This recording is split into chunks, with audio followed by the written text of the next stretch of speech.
ਅੱਜ ਦੇਸ਼ ਭਰ ਵਿੱਚ ਕੋਰੋਨਾ ਵੈਕਸੀਨ ਦਾ ਡਰਾਈ ਰਨ ਹੋਏਗਾ। ਕੋਰੋਨਾ ਵੈਕਸੀਨ ਤੇ ਪਟਿਆਲਾ 'ਚ ਟ੍ਰਾਇਲ ਕੀਤਾ ਜਾਏਗਾ। ਨਵਾਂ ਸ਼ਹਿਰ ਅਤੇ ਲੁਧਿਆਣਾ 'ਚ ਪਹਿਲਾਂ ਹੀ ਡਰਾਈ ਰਨ ਹੋ ਚੁੱਕੇ ਨੇ। ਸਾਲ 2021 ਦੇਸ਼ ਨੂੰ ਕੋਰੋਨਾ ਵੈਕਸੀਨ ਦਾ ਤੋਹਫਾ ਮਿਲੇਗਾ। ਐਕਸਪਰਟ ਪੈਨਲ ਵੱਲੋਂ ਕੋਵਿਸ਼ੀਲਡ ਦੀ ਸਿਫਾਰਿਸ਼ ਕੀਤੀ ਗਈ। ਮਨਜ਼ੂਰੀ ਮਿਲਣ ਤੋਂ ਬਾਅਦ ਵੈਕਸੀਨੇਸ਼ਨ ਸ਼ੁਰੂ ਹੋ ਜਾਏਗੀ। ਸੀਰਮ ਇੰਸਟੀਚਿਊਟ ਮੁਤਾਬਿਕ ਕੋਵਿਸ਼ੀਲਡ ਦੀ 7.5 ਕਰੋੜ ਡੋਜ਼ ਤਿਆਰ ਹੈ। इस विचाले केंद्रीय सेहत मंत्री डॉक्टर हर्षवर्धन ने कहा कि पूरे देश में कोरोना वैक्सीन के ड्राई रन चलाण दी तैयारियां मुकम्मल ने। सब तो पहला सेहत मुलाजमां नूं टीका लगाया जाएगा। खेती कानूनां नूं लैके किसान जथेबंदियां ने सरकार नूं चेतावनी दिंदिआं कहा कि जेकर 4 जनवरी की मीटिंग बेसिटा रही तो 6 नूं ट्रैक्टर मार्च कढ़िया जाएगा। किसान जथेबंदियां वालों अज दिल्ली में 12:30 बजे प्रेस क्लब में प्रेस कॉन्फ्रेंस की जाएगी।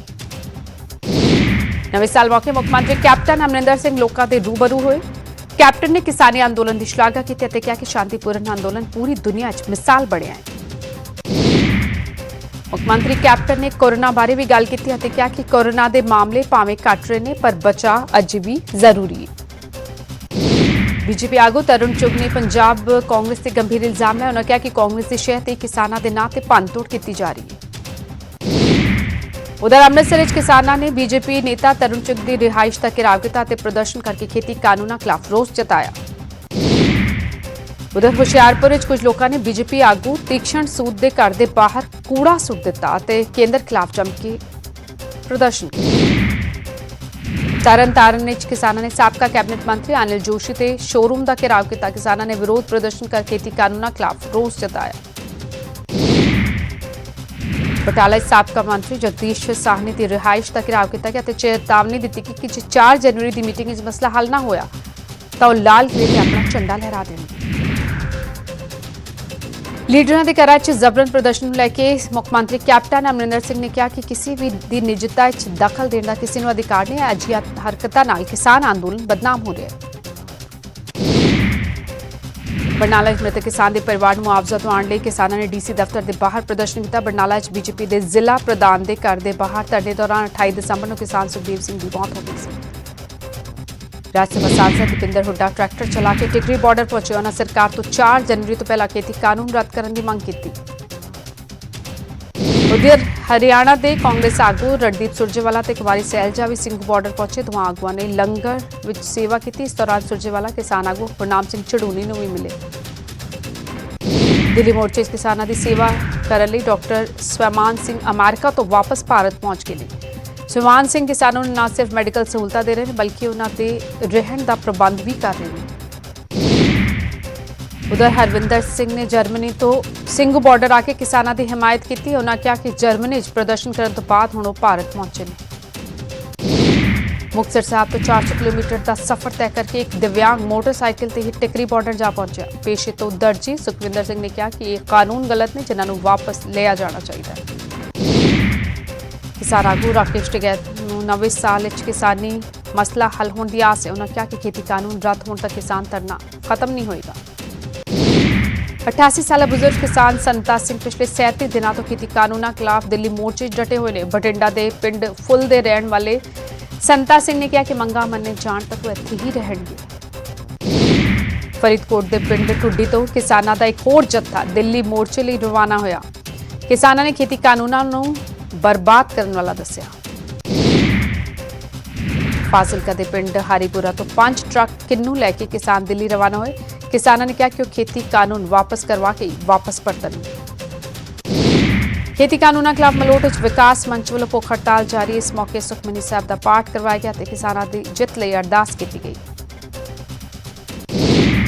जलंधर यूथ कांग्रेस के वर्करां ने किसानों की हिमायत की ते कड़ाके की ठंड धरने से बैठ के खेती कानूनों का विरोध किया। नवे साल की आमद विचाले दिल्ली बॉर्डर से किसानों का संघर्ष जारी। किसानों ने सड़कों से ही नवे साल का जश्न मनाया। कैंडल मार्च नाल 2021 जी आया आख्या गया। नवे साल मौके सिंघ बॉर्डर श्रद्धा के रंग रंगिया नजर आए। किसानों को नगर कीर्तन सजाया गया जिस विच वड्डी गिणती संगत ने शमूलियत की। लोक इंसाफ पार्टी वालों नवे साल मौके सिंघ बॉर्डर से नगर कीर्तन करवाया गया। सिंघ बॉर्डर से कीर्तन समागम करवाया गया जिस विच दिल्ली मोर्चे जित लई अरदास की गई। इस दौरान सिमरजीत बैंस खुद मौजूद थे। कांग्रेस आगू रजिंदर कौर पटेल ने केंद्र ਨੂੰ ਨਿਸ਼ਾਨੇ ਤੇ ਲਿਆ ਤੇ ਕਿਹਾ ਕਿ ਕਿਸਾਨਾਂ ਨਾਲ ਵਾਰ-ਵਾਰ ਮੀਟਿੰਗਾਂ ਕਰਕੇ ਸਰਕਾਰ ਸਿਰਫ ਟਾਈਮ ਲੰਘਾ ਰਹੀ ਹੈ। ਕੁੰਡਲੀ ਬਾਰਡਰ ਤੇ ਵੀ ਕਿਸਾਨਾਂ ਦਾ ਧਰਨਾ ਲਗਾਤਾਰ ਜਾਰੀ ਹੈ। ਅੱਗ ਦੇ ਨੇੜੇ ਬੈਠ ਕੇ ਕਿਸਾਨਾਂ ਵੱਲੋਂ ਲਗਾਤਾਰ ਵੱਧ ਰਹੀ ਠੰਡ ਤੋਂ ਆਪਣਾ ਬਚਾਅ ਵੀ ਕੀਤਾ ਜਾ ਰਿਹਾ ਹੈ। समाणा किसानों ने कड़ाके की ठंड च नवा साल सड़कों पर ही मनाया। किसानों ने कहा कि खेती कानून रद्द होने तक संघर्ष इसी तरह जारी रहेगा। उधर जंतर मंतर से धरना दे रहे पंजाब कांग्रेस के आगुआ ने सड़क पर ही नवा साल मनाया। ज्यादातर सांसदां दे परिवार भी इस दौरान धरने में शामिल हुए। नगर निगम चोणां नूं लैके अकाली दल ते बीजेपी लीडरां ने सूबा चोण कमिश्नर नाल वखरे तौर पर मुलाकात की। पार्टियां वालों चोणां च पैरा मिलिटरी फोर्सिस तैनात करने की मांग की गई। अमृतसर आम आदमी पार्टी ने पंजाब सरकार के निशाने साधे। इस दौरान आगुआ ने यह भी कहा कि 2022 दी विधानसभा चोणां आम आदमी पार्टी बहुमत नाल सरकार बनाएगी। नालागढ़ बेकाबू हुई कार के खाई च डिग्गण कारण 3 दोस्तों की मौत हो गई जबकि 2 होर जख्मी हो गए। सारे दोस्त मनाली च नवा साल मना के दिल्ली वापस परत रहे सी। सोनीपत च डंडियां नाल कुट-कुट के एक शख्स नूं मौत दे घाट उतार दिता गया। मंदिर के पुजारी ने पुलिस नूं वारदात की सूचना दी। गुहाना की शिवनगर कलोनी च एक विआहता ने खुदकुशी कर ली। इल्जाम ने कि सौहरिया तो तंग आके महिला ने एक खौफनाक कदम चुकया। करनाली 2 कारां विचाले भयानक टक्कर हो गई। हादसे में जानी नुकसान तो बचा रहा पर गड्डियां नुकसानियां गई। कुरुक्षेत्र में होए बलात्कार मामले की जांच अंबाला ट्रांसफर कर दी गई। इल्जाम ने कि सियासी दबाव हेठ एक कार्रवाई की गई। दस्सिया जा रहा कि विदेश भेजण का सुपना दिखा के मुलजिम ने महिला नाल बलात्कार किया सी।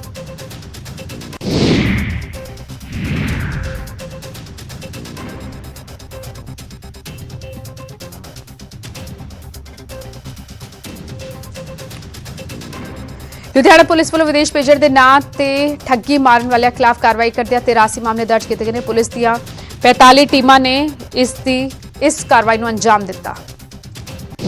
करनाल दी चाइल्ड वेलफेयर कमेटी ने भीख मंगण वाले बच्चों का रेस्क्यू किया। भीख मंगण वाले करीब 6 बच्चों को टीम वालों सुरक्षित स्थान पर भेजा गया। जलालाबाद पुलिस वालों शहर के एंट्री एग्जिट पॉइंट पर HD CCTV कैमरे लगाए गए। कैमरा ऑपरेटर 24 घंटे तैनात रहेंगे। घटना मौके पुलिस वालों सूचना मिलने से 2 मिनटों पहुंचने का दावा भी किया जा रहा है। बठिंडा सरब सिक्ख्या अभियान के तहत कच्चे कर्मचारियों ने वित्त मंत्री मनप्रीत सिंह बादल के दफ्तर के बाहर प्रदर्शन किया। धरनाकारियों ने खाली भांडे लैके पक्का मोर्चा लगाने की गल कही।